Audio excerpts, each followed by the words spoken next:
So I hope you'll forgive the crudity of this video. Really excited about the Symbolic World Summit. I just got back and I just wanted to put out my initial thoughts, while they're still fresh and while I'm still like riding the high. So I'm not much of an editor, but here they are. Thanks. Hello, this is John. So I just got back from the Symbolic World Conference or Summit. You can see I'm still wearing my pass, and I wanted to make a video, which will probably be somewhat ranting, about what did I think the summit was about. How did it achieve its goals? Some of that remains to be seen. What are its goals? It's called Rediscovering the Cosmic Image. That's its subtitle. But re-enchanting the world is also a thing that comes up a lot, a phrase that comes up a lot. How do you re-enchant the world? Well, Richard Rowland said, put a picture of Jesus where your television is. I'm Catholic and I have a crucifix above my TV. I don't know if that counts. But I think how to re-enchant the world is a question worth asking. The thing about the conference is it's borderline explicitly Christian, but it's kind of more of a foundation or an undergirding. It wasn't, I think, 100% Christians in there, but it's you can't escape it. Things went theological many times, and that's probably a useful thing. So the first thing that occurs to me is to ask, well, what is so wrong with the world? How does it how did it end up needing to be re-enchanted, and how did the cosmic image get lost? Well, I mean, obviously you could write 100 books about that, but for me, on a gut level, it feels like everything I do is being sort of cataloged. All the minutiae, everything is surveilled and written down, and there's like Santa's list, there's the naughty and the nice things that I've done. I feel, especially for the last 4 years, that there's some kind of woke God putting checks in one column and X's in another column with my name at the top. And this has been a greatly dehumanizing experience. For some of that, I had my face covered, which was tremendously dehumanizing and apparently not particularly helpful. So I that's how I feel right now. That's where I am. I think probably a lot of other people feel that way who are at the summit. And I don't think that like Jonathan Peugeot says that it's too late to help re-enchant the world with direct political action, or at least that's what I think he said. I'm kind of torn about that. I want, part of me really wants to be politically active, and sort of take very direct action. It may indeed be too late. I don't know. But one of the things that I feel as a kind of, as let's make it my motto, is I'm not an unholy tower of meat. That's kind of the the idea that I'm proceeding forth with on a daily basis. So,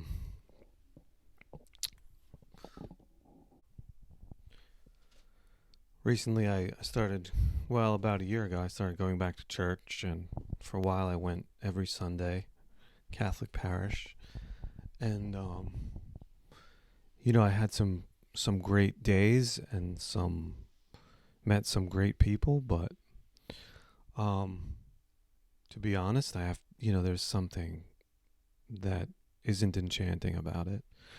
Um, I think there's a dryness in there, in my opinion. Um, I wanted to experience something that I didn't really experience. Um, I I don't think I've been thinking a lot about, like, wildness. There was this interview with Paul Van der Clay and Martin Shaw not that long ago where Martin Shaw said you got to be careful about wildness. Um, but it's the word that keeps coming back to me when I'm in this very domesticated kind of church setting, which there's something kind of anemic about the whole service. And I don't know, maybe some people will say go to a Latin mass. I don't know. I don't have an opinion about it because I've never been in one. I do think that some of the other things that Martin Shaw said that were interesting, some of them were at the conference, some of them were not. But he said maybe we're in a pre-Christian era and we have to worship the unknown God first. So that's a reference to Acts of the Apostles, but it's also, it makes me ask, like, what is the unknown God? I mean, obviously for Paul it was the Christian God, but, like, what does it mean in the 21st century to worship the unknown God first? I think maybe it's not necessarily a bad thing, I think maybe stripped of all the baggage. This sounds very Protestant, but I think maybe stripped of all the baggage, um, for a while might be better off. I think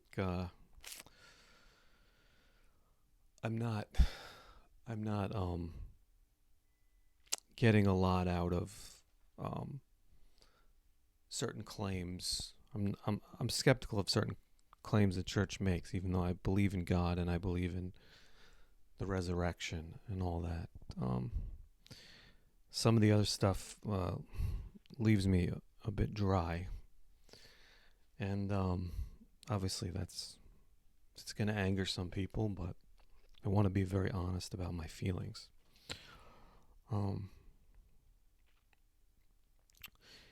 So wildness scares me a bit too, but if God does break you before he remakes you, I think maybe he breaks the whole world before he remakes it. And I think maybe that's what we're living through right now.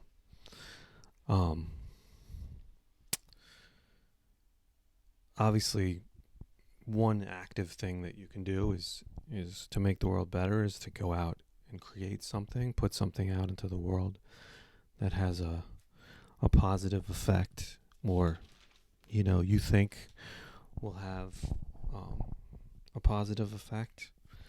One thing that you really take away from the summit, I mean very strongly as an impression, is that the past is not dead. The past is alive, and, like, the past is the key to the future. If you think about how much we're referencing the past in the summit, it's like, it feels like this untapped power source that we're ignoring in favor of this sort of ahistorical, antiseptic world that a lot of people would really prefer for us to live in. Um, as far as some of the maybe more controversial things I said about my recent Christian experience, I think Martin Shaw kind of nailed it, where I think it was him who said that Christianity is one big dream. I think he said that at the summit, but the whole overarching narrative of our species is a dream, and we ignore that dream at our peril, and we've been burying it for so long under this kind of scientism that I find not just unappealing, but degrading. That reached its peak around 2021, but it hasn't abated. I don't think the world has gone back to normal. And the thing that I've seen so far that makes me feel optimistic is, well, the ideas that were put forth at the summit. And I just wanted to explore that,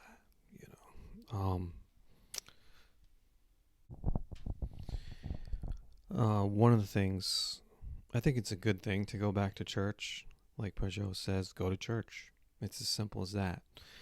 But I think I would be remiss if I didn't tell you that in the parish that I'm in right now, the very first time that I ever got to speak to the pastor one-on-one, the very first thing that he said to me was about my hesitancy to wear a mask.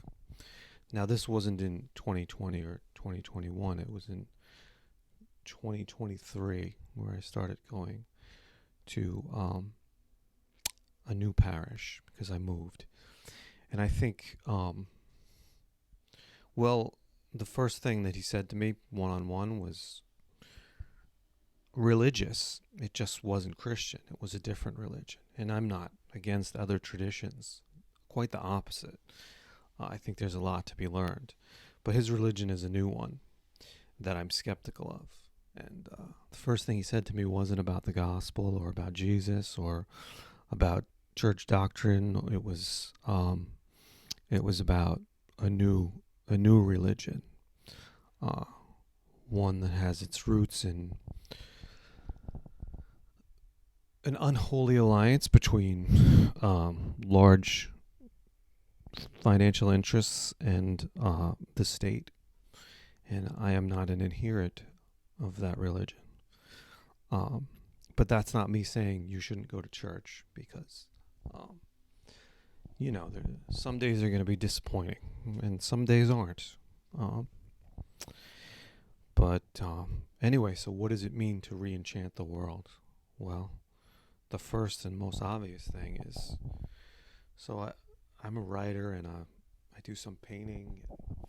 I'm working on a novel that's kind of symbolic world inspired, and that the great thing about the summit is how motivating it is in that regard. So I think you should do that, whatever you do. If you're a filmmaker or a writer or a painter or whatever you want to do, like, take it and run with it. Take what you've learned at the summit and what you've experienced and go out and put it out there regarding using your particular talents. And don't let anyone tell you that you're an unholy tower of meat, or don't buy into the religion of meat Lego Gnosticism, as Mary Harrington calls it, which I think is great. There are some people in my church who are meat Lego Gnostics. Some of them wear collars. some of them don't. Um, I I don't think that I don't mean that as some kind of blanket condemnation, but I think the most useful things that we can do right now is remember the dream, pray every day, and work on your creative project every day.